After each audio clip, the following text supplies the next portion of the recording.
Mughal umpire series میں خوش آمدید۔ اور آج ہم آپ کو لے چلتے ایک ایسے بادشاہ کی دنیا میں جو کبھی بیٹے کی صورت باپ کے خلاف اٹھاتا اور پھر خود بادشاہ بن کر بیٹے کی بغاوت سہ گیا۔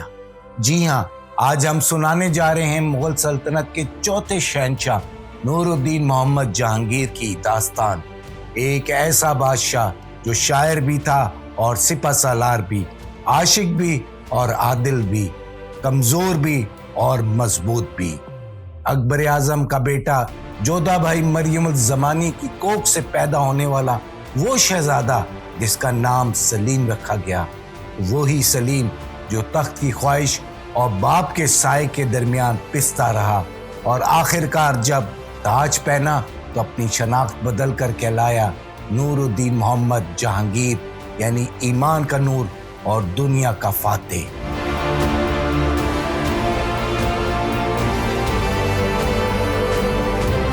اس داستان میں آپ سنیں گے اکبر کے عہد کا وہ خلا جب ایک وارث کی تلاش تھی اور پھر سلیم کی ولادت نے تاریخ کا رخ موڑ دیا۔ سلیم کی پرورش، اس کی بغاوتیں اور باپ بیٹے کی خاموش جنگیں، وہ لمحہ جب اکبر کی آنکھیں بند ہوئی اور سلیم تخت پر بیٹھ کر جہانگیر بن گیا۔ جہانگیر کی بیویوں کی کہانیاں اور نور جہاں کی وہ محبت جس نے سلطنت پر اپنا سکہ جمایا۔ بیٹے خسرو کی بغاوت، اس کا عبرتناک انجام اور وقت کا مکافات عمل، جہانگیر کی سلطنت کے باغات، تعمیرات اور وہ سنہری زنجیر جس نے عدل کو زندہ کر دیا، اور آخر میں جہانگیر کی موت، لاہور میں تدفین اور سلطنت کے خواب شاہ جہاں کو منتقل ہونا۔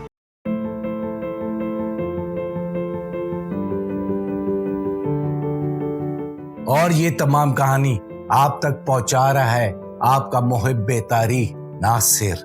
میرا مقصد ہے کہ وقت کی دھول میں چھپے ان نقوش کو آپ کے سامنے رکھوں تاکہ تاریخ نہ صرف پڑھی جائے بلکہ محسوس بھی کی جائے۔ فتح پور سیکری کی فضا خاموش تھی، مگر وہ خاموشی ایک عجیب انتظار سے بھری ہوئی تھی، ایک بے چینی جو برسوں سے اکبر اعظم کے دل میں پل رہی تھی۔ جلال الدین محمد اکبر، مغل سلطنت کا تیسرا تاجدار، ہندوستان کا وہ حکمران جس نے جنگ کے میدانوں کو بھی جیتا اور دلوں کی سلطنت کو بھی، لیکن اس کی کامیابیوں کے اس بلند پہاڑ پر ایک دراڑ تھی: اولاد۔ اکبر کے ہاں کئی بچے ہوئے، لیکن بچپن میں ہی چل بسے۔ ہر بار جب محل میں کسی بچے کی پیدائش کی خبر آتی، امید بنتی اور کچھ ہی دنوں بعد وہ امید ٹوٹ جاتی۔ اور جب راجپوت شہزادی جودھا، جسے تاریخ مریم الزمانی کے نام سے جانتی ہے، اس نے اکبر سے شادی کی تو اکبر کے دل میں پھر ایک خواہش جاگی۔ یہ شادی 1562 میں ہوئی تھی اور پورے 7 سال کے طویل انتظار، دعاؤں، منتوں اور آستانوں کی خاک چھاننے کے بعد بالآخر 20 ستمبر 1559 کو وہ دن آیا جس نے نہ صرف اکبر کی زندگی بدل دی بلکہ ہندوستان کی تاریخ کا رخ بھی۔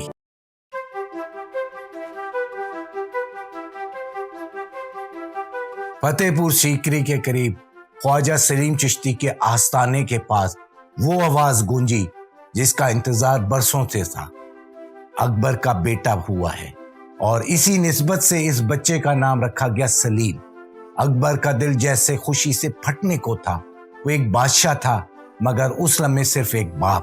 وہ فوراً حضرت خواجہ سلیم چشتی کے آستانے پر گیا، ان کے قدموں میں سر جھکایا اور کہا کہ یہ بچہ تمہاری دعا سے ملا ہے، یہ تمہاری امانت ہے۔ اکبر نے سلیم کو گود میں لیا تو نہ صرف ایک باپ کا خواب پورا ہوا بلکہ سلطنت کو ایک ممکنہ وارث بھی مل گیا، مگر ساتھ ہی ایک اندیکھے طوفان کی آہٹ بھی سنائی دی، کیونکہ جس تخت پر بیٹھنے کا خواب سلیم نے ابھی آنکھوں میں بسایا بھی نہ تھا، وہ تخت تاریخ میں سب سے زیادہ خون، محبت، سازش اور قربانی کا گواہ بننے والا تھا۔ مریم الزمانی کے لیے یہ بیٹا صرف سلیم نہ تھا، یہ ایک ناز، ایک فخر اور ایک آزمائش تھی۔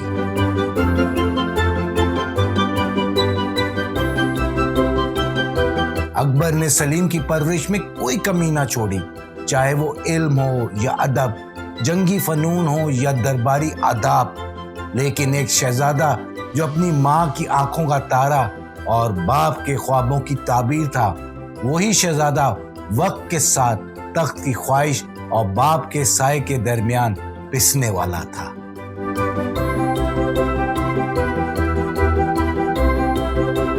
محل کی سنگ مرمر دیواروں کے پیچھے جہاں روشنی ریشم کے پردوں سے چھن کر اندر آتی تھی، جہاں خدام کی قطاریں خاموشی سے حکم کی تعمیل میں کھڑی ہوتی، وہاں ایک ننھا شہزادہ دوڑتا، گرتا، ہنستا اور اکثر گہری سوچ میں کھو جاتا۔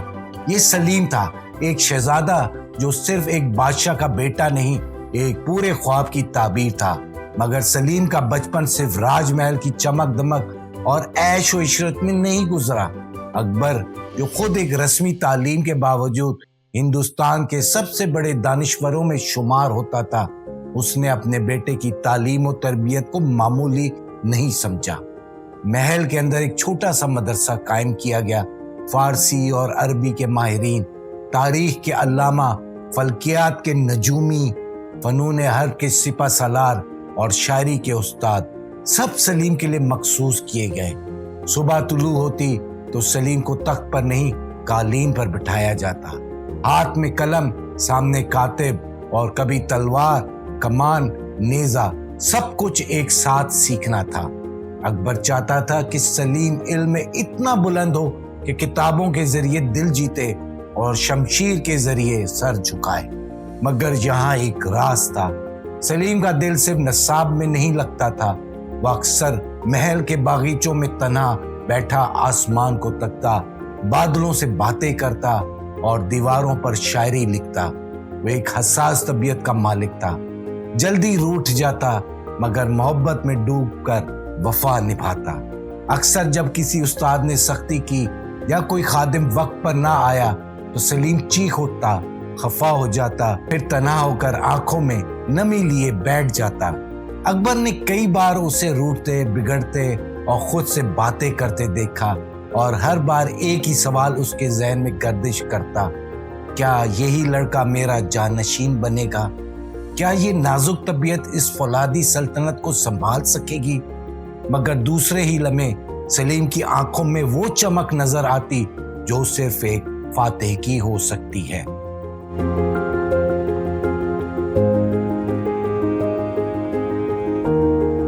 ایک دن جب اکبر جنگ سے لوٹ کر آیا تو دیکھا کہ سلیم جو صرف 13 برس کا تھا، درباری لباس میں دربار کے کونے میں کھڑا ہے اور اس کی نظر تخت پر جمی ہوئی ہے۔ اکبر نے قریب جا کر پوچھا، بیٹا کیا سوچ رہے ہو؟ سلیم نے جواب دیا، ابا حضور، یہ تخت کتنا تنہا لگتا ہے۔ اکبر نے چونک کر اس کی طرف دیکھا اور دل ہی دل میں کچھ سمجھ گیا۔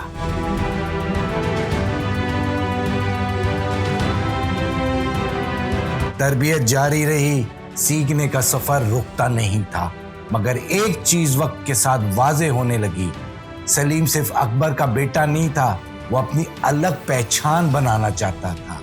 وہ تخت کا وارث بننے سے پہلے خود کو ثابت کرنا چاہتا تھا، اور یہی وہ لمحہ تھا جہاں سے اکبر اور سلیم کے درمیان ایک خاموش کشمکش نے جنم لیا۔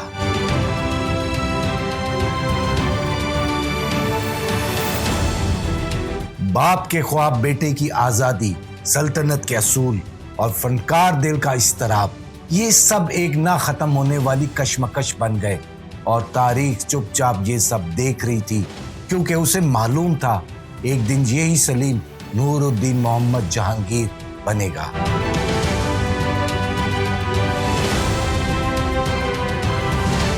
وقت بدل رہا تھا، سورج مغرب میں ڈوب رہا تھا، اور ایک نئی صبح اکبر اعظم کی سلطنت میں جنم لینے والی بے چینی کی آہٹ دے رہی تھی۔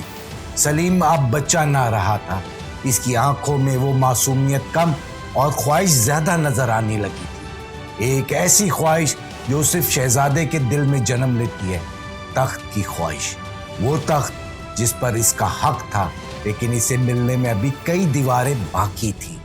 اکبر جو اپنی سیاست، حکمت، مذہبی رواداری اور فن حکمرانی کے باعث شہنشاہوں کا